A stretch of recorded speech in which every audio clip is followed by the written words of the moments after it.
The systemic failure to care for our veterans, both young and old, isn't confined only to the Department of Veterans Affairs.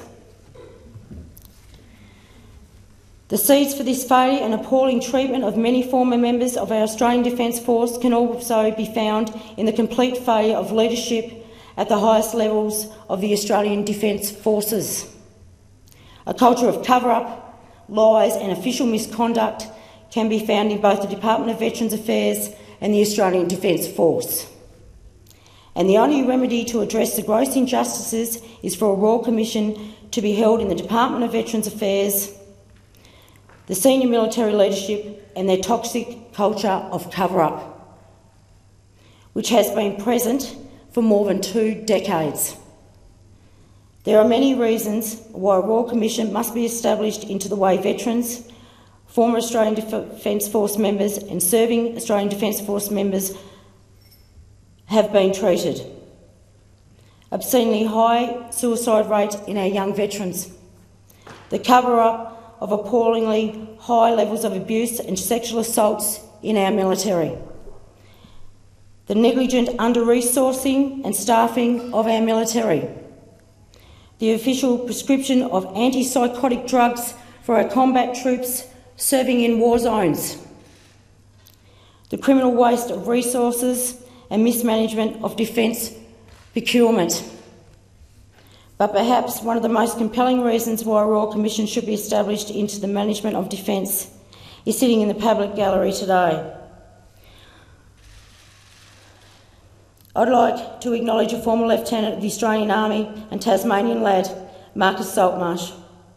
Marcus served in East Timor, Iraq and Afghanistan. I want to thank you for your service, mate, like many other Australians will.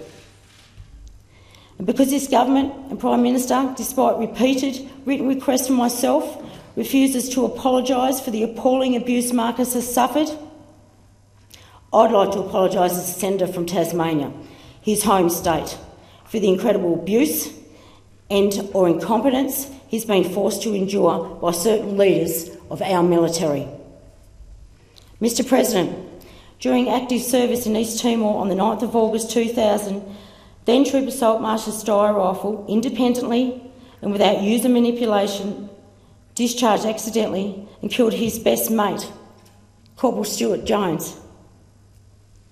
Following that tragic event, Mr Saltmarsh, then a non-commissioned rank, on the recommendation of a military board of inquiry, was forced to face a military courts-martial, which prosecuted him for military offences similar to those of a civilian manslaughter offence.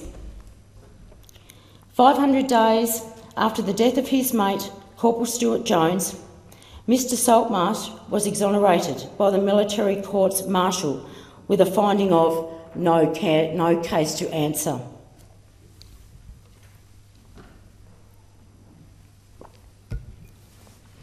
This official finding, however, was never made public, unlike the initial military board of inquiry's adverse recommendations, which were shared, along with Mr Saltmarsh's identity, with the Australian media and broader world community.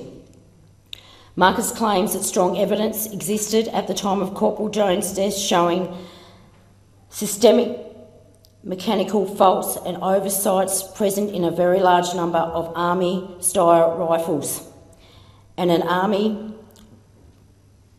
Army-wide weapons technical inspection oversight, all of which could have contributed in specific conditions to an independent weapon discharge.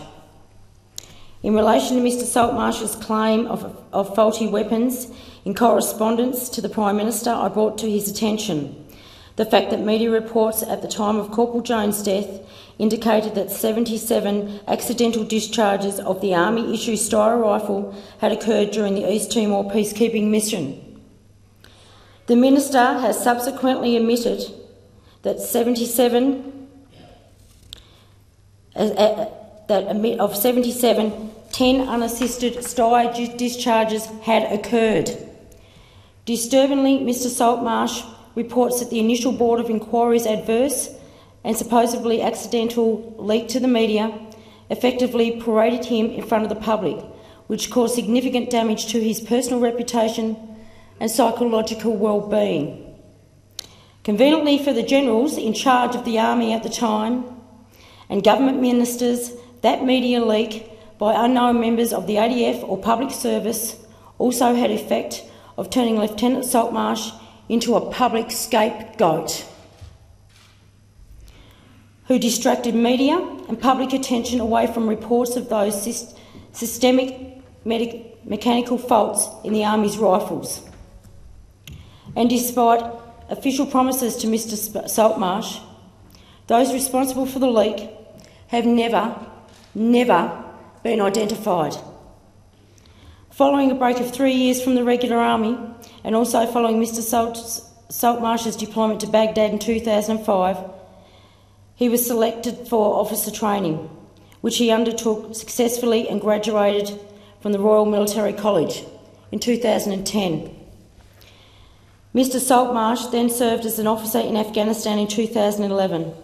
He says following the death of his close friend, Corporal Stuart Jones, and even as an officer, that abuse and harassment from all ranks dogged his whole military career.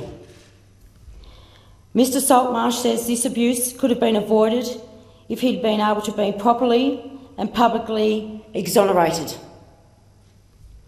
The Australian military at the highest levels, including the Inspector General of the Defence Force, Jeff Hurley and General Morrison, have never, despite repeated written requests, publicly exonerated or apologised to Mr Saltmarsh. It's alleged by Mr Saltmarsh that the Australian military, through Chief Judge Advocate of the ADF, Major General Ian would, however, find time to send Mr Saltmarsh, despite his request that they not be sent, 28 autopsy photos of his best mate, Corporal Stuart Jones, undergoing an autopsy on a mortuary slab. 6 years after legal proceedings against him ended, I have photocopies of these autopsy photos and I am appalled and disgusted, and I demand an independent judicial inquiry immediately into this matter.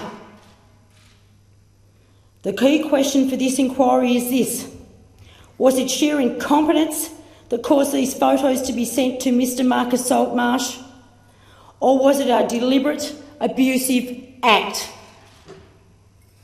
Marcus discharged recently and now, like many veterans, has a long, drawn-out bureaucratic uphill battle against the Department of Veterans Affairs to receive the entitlements he has earned.